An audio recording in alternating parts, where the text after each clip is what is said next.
Assalamualaikum warahmatullahi wabarakatuh.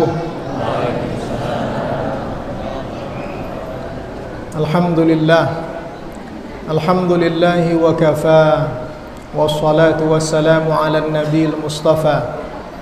Ashhadu an la ilaha illallah wahdahu la syarika lah, wa ashhadu anna Muhammadan abduhu wa rasuluh la nabiyya ba'dah. Allahumma 'allimna ma jahilna wa dhakkirna ma nasina waftah 'alaina hikmataka wanshur 'alaina min khazaini rahmatika ya arhamar rahimin. Rabbi shrah li sadri wa yassir li amri wahlul 'uqdatam min lisani yafqahu qawli. Bapak-bapak, ibu-ibu, para pemuda-pemudi yang dirahmati Allah Subhanahu wa taala. Alhamdulillah, kita bersyukur atas segala anugerah yang dilimpahkan Allah Ta'ala kepada kita. Mudah-mudahan sebagai hamba yang saleh, setidak-tidaknya senantiasa berusaha untuk tetap saleh, kita dapat menempatkan anugerah-anugerah tersebut pada tempatnya dalam rangka menghambakan diri kita kepada Allah Ta'ala. Salawat dan salam kita haturkan untuk Rasulullah sallallahu alaihi wasallam. Allahumma salli wa sallim wa barik ala sayyidina Muhammad wa ala ali sayyidina Muhammad.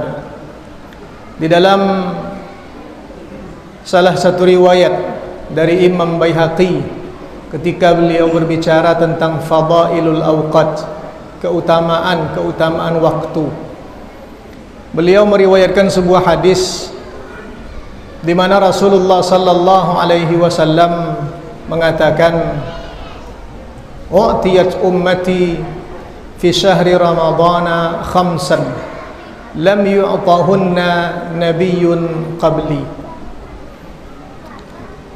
Pada bulan Ramadan diberikan kepada umatku 5 perkara yang tidak diberikan kepada nabi-nabi sebelumku. Ada 5 perkara yang diberikan kepada kita umat Nabi Muhammad sallallahu alaihi wasallam, di mana nabi-nabi sebelum Rasulullah tidak diberikan oleh Allah Subhanahu wa taala yang 5 tadi. Nabi mereka saja tidak diberikan, apalagi kepada umat-umat nabi-nabi terdahulu. Hadis ini panjang, saya bacakan artinya saja. Amma wahidah, yang pertama kata Nabi Muhammad sallallahu alaihi wasallam, idza kanat awwalu lailatin min syahri Ramadan, apabila seseorang telah berada pada malam pertama bulan suci Ramadan, nazarallahu azza wa jalla ilaihim, Allah Subhanahu wa taala memandang kepada mereka, pada hamba tadi. Wa man nazarallahu ilaihi lam yu'adzibhu abadan, orang yang dipandang oleh Allah Subhanahu wa taala, maka Allah taala tidak akan pernah menyiksanya selama-lamanya. Allah Subhanahu wa taala, bapak-bapak dan ibu-ibu yang saya hormati, memandang hamba-hambanya dengan pandangan kasih sayang. Itu sebabnya di dalam ayat puasa Allah Ta'ala menyeru kita dengan panggilan kesayangannya, ya ayyuhalladzina amanu, wahai orang-orang yang beriman, wahai hamba-hambaku yang beriman, dengan seruan kasih sayang. Kasih sayang itu dibuktikan dengan limpahan karunia dan anugerah dari Allah Subhanahu wa taala. Jadi yang pertama, ketika seseorang telah berada di awal bulan suci Ramadan pada malam pertama, Allah Ta'ala memandang kepadanya, dan orang yang dipandang oleh Allah Ta'ala, maka Allah Ta'ala tidak akan pernah menyiksanya.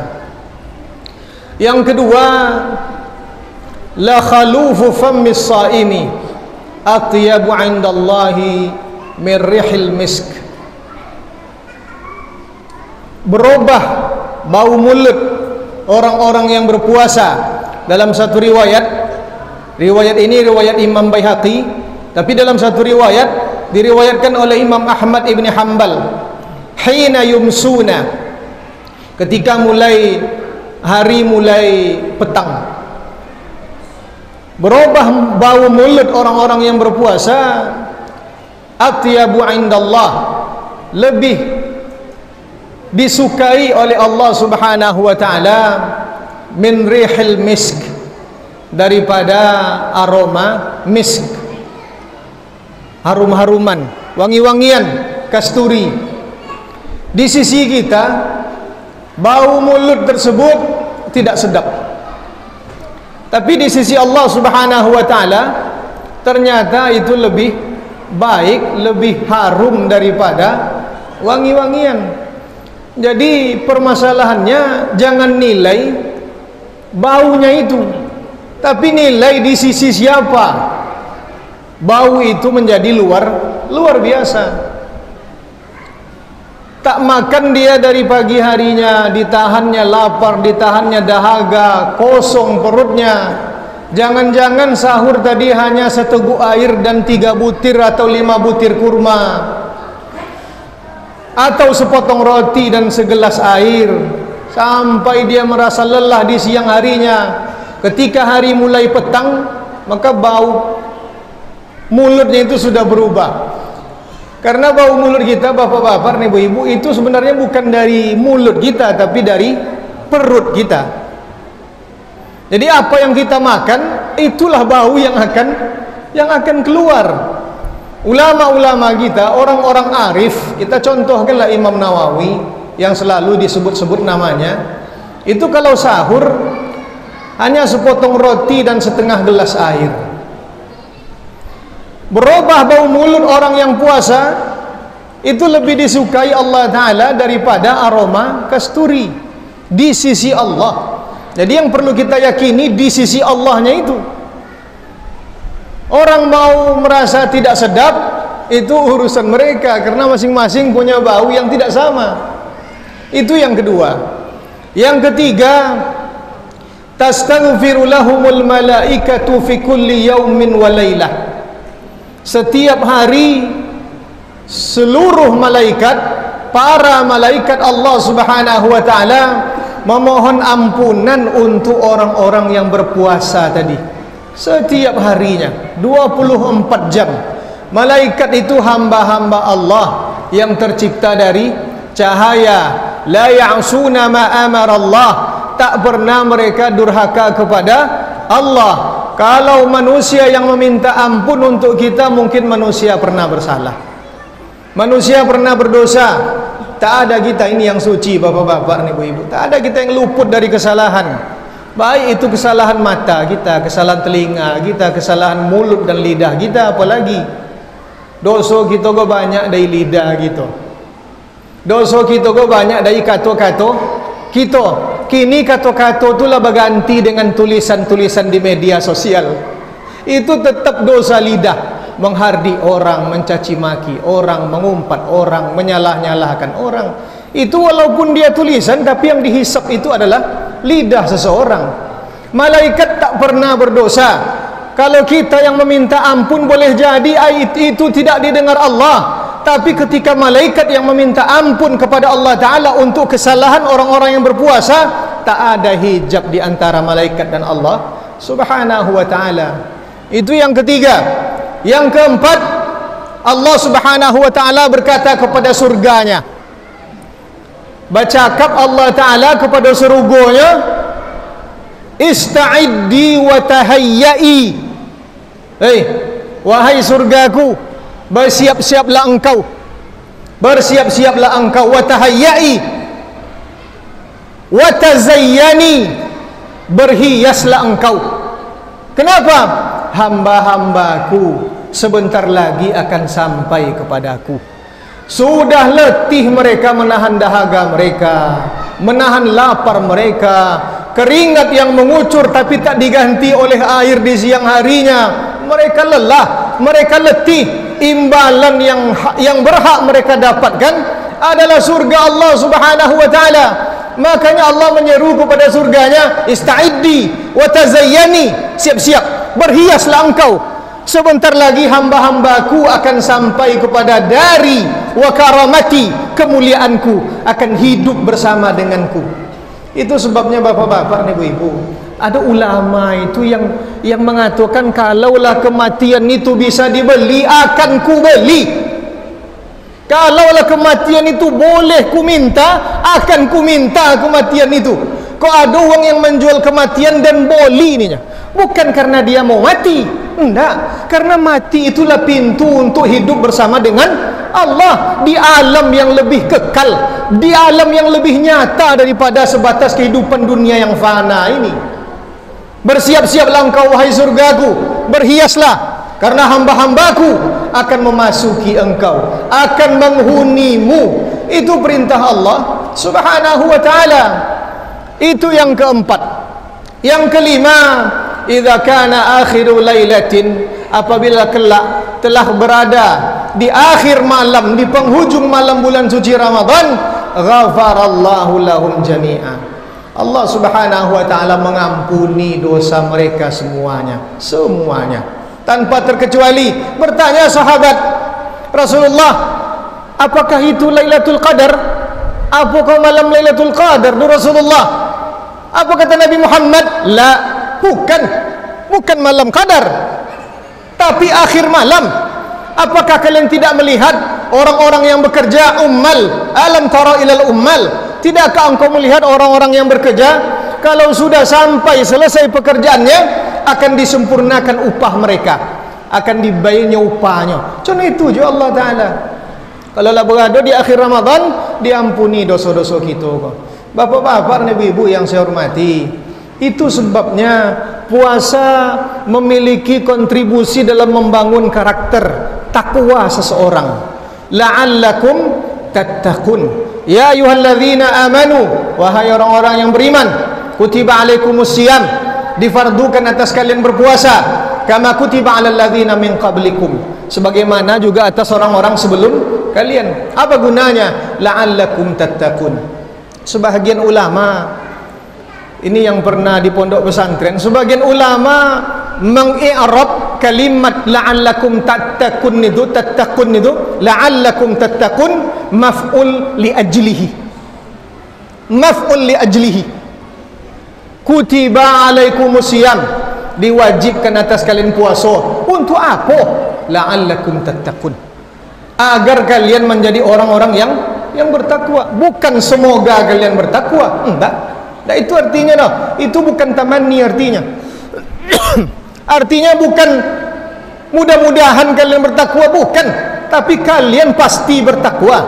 Tinggal pertanyaannya, puasa yang bagaimana? Innama yataqabbalullah minal muttaqin. Allah Ta'ala hanya menerima dari orang-orang yang bertakwa. Apakah satu-satunya puasa yang menjadikan orang bertakwa di dalam Al-Quran? Tidak. Kalimat la'allakum tattaqun itu 6 kali diulang dalam Al-Quran, 4 kali di dalam surah Al-Baqarah.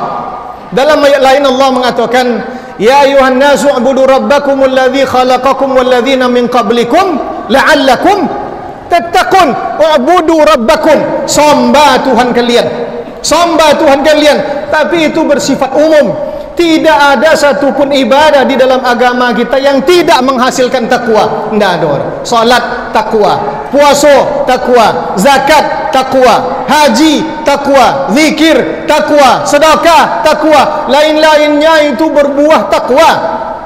Puasa di antara yang memiliki kontribusi agar kita menjadi bertakwa. Tinggal puasa yang bagaimana. Kalau hanya sebatas menahan lapar dan dahaga, jangankan kita, anak-anak kecil saja bisa.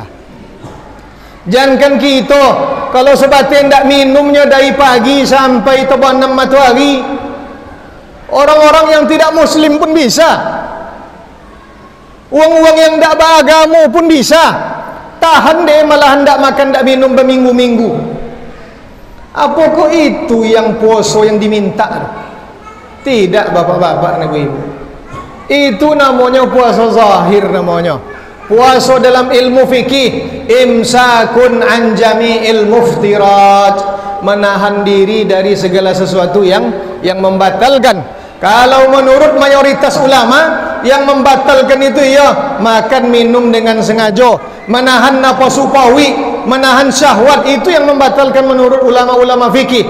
Tapi menurut sebagian ulama yang lain, hanya saja pendapat ini tidak dikembangkan. Berdusta itu membatalkan puasa.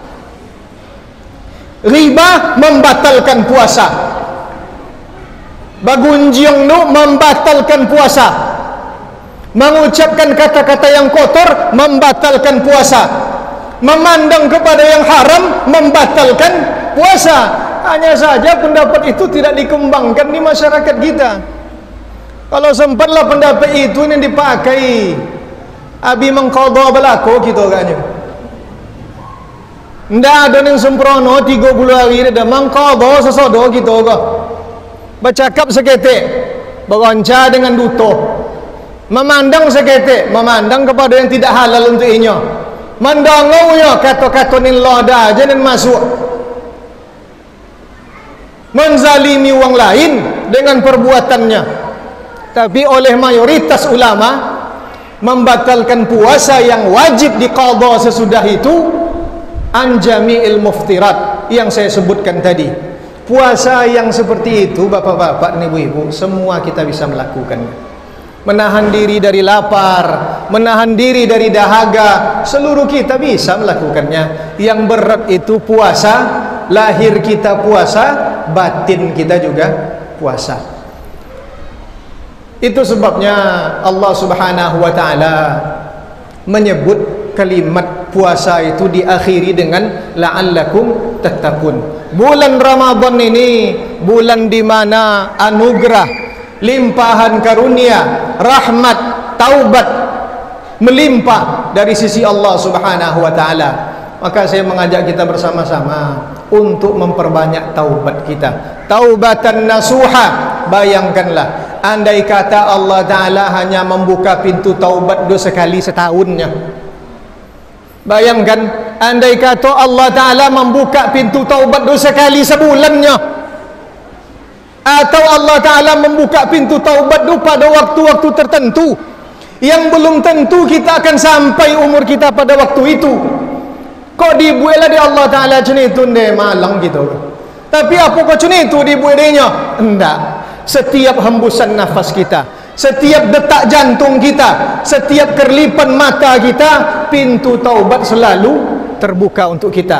Malang, miskin, ndak seketik sangsawa doang yang hidupnya 70 tahun, ndak pernah taubat sekali juga. 70 tahun, 50 tahun umur, ndak pernah terucap di lidahnya dah, ya Allah, hamba kembali kepadamu ya Allah, ampunilah hamba ya Allah. Padahal pintu taubat dan ndak ada waktu tertentunya dah. Tidak ada waktu tertentunya. Setiap waktu kita adalah dibukakan Allah Subhanahu wa taala pintu taubat untuk kita. Sebelum terlampau waktu tersebut, sebelum kita terlena dengan keindahan dunia ini, perbanyaklah taubat yang sesungguhnya tu. Ndak taubat yang bolak-balik dak saya kau taubat sepagi ulang, sepagi taubat lusa diulang, lusa taubat sudah itu babuiklah balik. Itu dek ulama gitu kal mustahzi billah, orang-orang yang mempersendaguraukan Allah Ta'ala, yang memperolok-olok Allah Ta'ala. Puasa menjadikan kita bertakwa. Orang yang berpuasa akan mencapai tingkat muraqabah, dikawal, diawasi oleh Allah Subhanahu wa taala. Ketikanya nak melakukan kesalahan, tekanang deinyo, bahwasanya sedang dipantau Allah Ta'ala. Ketikanya nak melakukan kemaksiatan, tekanang deinyo, bahwa dia diawasi Allah Subhanahu wa taala. Itulah hakikat dari takwa kita. Wa tazawwadu fa inna khaira zadit taqwa. Berbekallah kalian, dan sebaik-baik bekal adalah takwa kepada Allah Subhanahu wa taala. Hamba mohon maaf yang sedalam-dalamnya. Aqulu qawli hadza wa astaghfirullah li wa lakum. Wassalamu alaikum warahmatullahi wabarakatuh.